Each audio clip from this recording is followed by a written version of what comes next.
वासी senior anchor person हमें join किया। काशिफ साहब, इस केस को ओपन और शट केस कहा जाता था, आज इसका फैसला आ गया, क्या कमेंट करेंगे? जी, बहुत बड़े बड़े लोग इस मुल्क में इसको ओपन एंड शट केस कहा करते थे। मसला ये है कि ये हुकूमत आई और सबको पता था कि हुकूमत किस लिए आई है। इन्होंने नैब के कवानीन बदले, इन्होंने अपने केसेस बंद कराए। ये वही केस है जिसमें वो मकसूद चपरासी के अकाउंट से पैसे निकले। ये वही केस है जिसमें जब सलमान शहबाज से पूछा गया पैसे कहाँ से आ रहे हैं, उन्होंने कहा जी आपको से कहा पैसे कहाँ से आ रहे हैं, इन्वेस्ट हो रहे पैसे पाकिस्तान में। ये वो केस है जिसमें 14 अरब रुपए अनअकाउंटेड फॉर है। ये वो पैसे हैं जो टीटीओ के जरिए पाकिस्तान भेजे गए।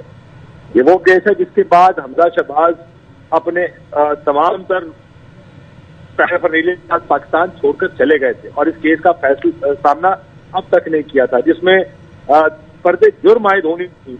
जिस दिन वजीर आजम पाकिस्तान बने शहबाज शरीफ साहब, उनके ऊपर पर्दे जुर्म आयद होनी थी। ये वो केस है जिसके इंटरव्यूज मेरा ख्याल अरशद शरीफ साहब चलाते रहे, जो कैरियर थे इसमें, जो पैसे उठाया करते थे, एक जगह से करोड़ों रुपए उठाते थे, दूसरे अकाउंट में सलमान शहबाज के पास जाके जमा कराया करते थे।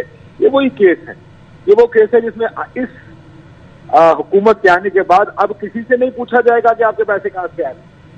मेरा ख्याल है वो शहबाज साहब ने जो हुकूमत ली थी, ये शहबाज शरीफ साहब ने, आज उनका सर फख्र से बुलंद हो ही गया होगा कि उन्होंने वो जो तमाम चीजें अचीव करनी थी वो आज मेरा ख्याल है एक करके अचीव कर रहे हैं। इस मुल्क में इन्वेस्टिगेशन नहीं हुई, इस मुल्क में किसी को नहीं पता चलना केसेस पर कि किस केस में असल में हुआ क्या था। ये बात हम कल भी बात कर रहे थे, आपको याद होगा कि FIA है क्या, ये इदारे क्या है। ये तो मजाक है इस मुल्क के साथ। हुकूमत जिस दिन नो कॉन्फिडेंस होती है उसी दिन ये सरकारी इदारे, याद रखिएगा, ये सरकारी इदारे नहीं, ये लोगों के जाती मुलाजमों के इदारे हैं। जो भी हुकूमत आती, इमरान खान साहब की गवर्नमेंट थी, उनकी मर्जी के काम होते हैं। जिस दिन इमरान खान साहब की गवर्नमेंट गई उसी दिन डॉक्टर रिजवान छुट्टी चले गए। जो दूसरे इन्वेस्टिगेटर थे उनका तबादला किसी का बलूचिस्तान कर दिया, किसी का किसी और जगह कर दिया और पैगाम दिया गया नहीं आने वाली हुकूमत को, सर आपकी खिदमत के लिए तैयार है। उन्होंने आते सार कहा जी फलाने पे केस बनाओ, यस सर, फलाने को अंदर कर दो, जी सर। ये जो अब केसेस बन रहे हैं, जो FIA बना रही है, कल हम FIA जो केस बनाया था, FIR ने दर्ज की थी, उस पर बात कर रहे थे कि किस तरह सरकारें आती हैं और FIA उनकी गुलामी के लिए तैयार है, उनकी फर्माबरदारी के लिए तैयार है। ये सरकारी इदारे हैं।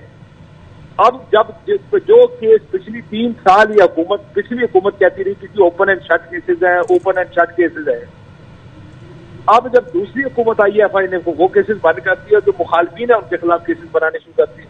ऐसे इदारों को बंद कर देना ज्यादा बेहतर है, क्योंकि पता है ये इदारे इस्तेमाल किस लिए होते हैं। ये अमीर के पास तो अपने मुखालफों को बड़ा जुल्म करते हैं, इसलिए उनको थोड़ा सा एहसास। काशिफ अब्बासी साहब, आपकी आवाज़ से नहीं पहुंच पा रही, हमारे साथ काशिफ अब्बासी भी मौजूद हैं और खावर घुमन साहब भी मौजूद हैं। और खावर साहब, आपसे ये सवाल करेंगे, सब इसे ओपन एंड शट केस कहते थे, आज ये फैसला आया, क्या कहेंगे आप? देखें जी, इसके ऊपर आर्गूमेंट जरूर आप कर सकते हैं, लेकिन सवाल है उन हकायक का। वो 7 वॉल्यूम्स हैं, 4000 पेजेस हैं, 17,000 के करीब ट्रांजैक्शंस हैं, 16 अरब रुपया है वो बैंक्स के अंदर मौजूद है। वो पैसा कहाँ से आया, किसके पास गया, ये भी सबको इल्म है। तो छोड़ें इस बात को कि जी किसने किसके खिलाफ केस बनाया। मैं तो बात कर रहा हूँ उनका हकायक की। वो कहाँ पे उनको दफन करेंगे। वो जो एविडेंस हमारे सामने है, वो जो 7 वॉल्यूम्स हैं, वो जो 4000 पेजेस हैं, वो सारी की सारी जो बैंकिंग ट्रांजैक्शंस हैं, वो सबके सामने। अभी जो ब्रिगेडियर मुसद्दक साहब ने चांद एक हकायक बताए, इनके अपना जो मुलाजिम था गुलजार, वो जो पैसे ट्रांसफर किया करता था, उसके अकाउंट में जो पैसे आए, उन्होंने जो उनके सामने पैसे ट्रांसफर किए जो है शहबाज शरीफ साहब के अकाउंट के अंदर, वो तो सारी चीजें ऑन द रिकॉर्ड मौजूद है। लेकिन ये देखें, ये फैसला उस दिन हो गया था जब 9 अप्रैल को पाकिस्तान के अंदर हुकूमत तब्दील हुई थी। उसी दिन ये फैसला दीवार के ऊपर लिख दिया गया था। इसको पढ़ने में हमें और आपको देर हो गई, कागजी कार्रवाई के अंदर थोड़ी सी देर हो गई है। जब देखें एक कोर्ट के अंदर 2 वकला, एक किसी केस के हक में बोलता है और एक किसी उस केस के खिलाफ बोलता है, जब दोनों जो वकला हैं किसी केस के ऊपर एक ही साइड पे खड़े हो जाएं, तो फिर जाहिर है जज बेचारे ने क्या करना है। कल आपने इस केस के हवाले से जो वकील मौजूद थे, उन्होंने जो बयान दिया, उन्होंने कहा जी ये जो सारे इल्जामात इनके ऊपर लगे हुए हैं FIA की तरफ से, جو پچھلی حکومت نے جو سارے کی ساری انویسٹیگیشن کی، تفتیش ہوئی، وہ سب غلط ہے. نہ کوئی بے نامی ہے، نہ کوئی بینیفیشری ہے. یہ پیسہ تو ان کو ڈائریکٹلی ملا ہی کوئی نہیں ہے. جو مجھے تھوڑا بہت سمجھ آیا وہ کہنے کی یہ کوشش کر رہے تھے کہ پیسے انڈائریکٹلی آئے ہیں، ڈائریکٹلی نہیں آئے. اینی ویز یہ پاکستان کے اندر ہم نے ماضی میں بھی دیکھا، ماضی کے اندر بھی بڑے بڑے کیسز تھے. آپ کو مشہور زمانہ وہ $60 ملین سارے مینشن والا بھی کیس سامنے آپ کی نظر میں تھا. اس کے بعد پھر حکومت تبدیل ہوئی، ایویڈنس سارا کہیں جل گیا، کہیں غائب ہو گیا. تو یہ پاکستان کی جو ہے بڑی ہی تابندہ تاریخ ہے. آپ اس طرح کے کیسز ماضی میں دیکھیں، آئندہ بھی آپ کو اس طرح کے کیسز دیکھنے کو ملیں گے. ابھی ریسنٹلی جو نیب کے قوانین جو تبدیل کیے گئے ہیں وہ امینڈمنٹس دیکھ لیں کہ جی 50 کروڑ سے جو ہے زیادہ جو ہے اس کے اوپر صرف پوچھا جائے گا، اس کے نیچے پوچھا نہیں جائے گا. اگر کسی نے اپنے باپ کو پیسے دے دیے، باپ نے بیٹے کو دے دیے، تو وہ اس کے اوپر کوئی جو ایویڈنس آ بھی جائے تو نہیں پوچھا جائے گا.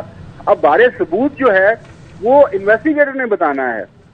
یہ ہے کہ خاور گھمن یا کاشف عباسی یہاں پہ 50 کروڑ کی گاڑی پہ جو پاکستان کے اندر گھومے پھرے، ان کو کوئی ادارہ نہیں پوچھ سکتا کہ بھیا آپ کے پاس یہ پیسے کہاں سے آئے، کیونکہ بارے ثبوت ان کے اوپر ہے.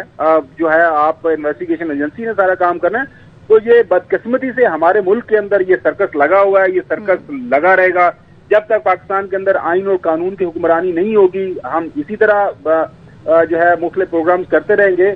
ایک وجہ کیا ہے کہ پاکستان اس وقت لا اینڈ جسٹس ڈپارٹمنٹ جو پوری دنیا کی جو ریٹنگ آتی ہے کہ پاکستان کیوں سب سے نیچے کھڑا ہے آئین اور قانون کی حکمرانی کے حوالے سے، پاکستان کیوں کرپشن انڈیکس میں ہم سب سے آگے ہیں، پاکستان کے اندر کیوں جو ہے ہیومن ریسورس جو ڈیولپمنٹ ہے اس کے اندر UN کی رپورٹس ہیں ان میں ہم سب سے نیچے ہیں.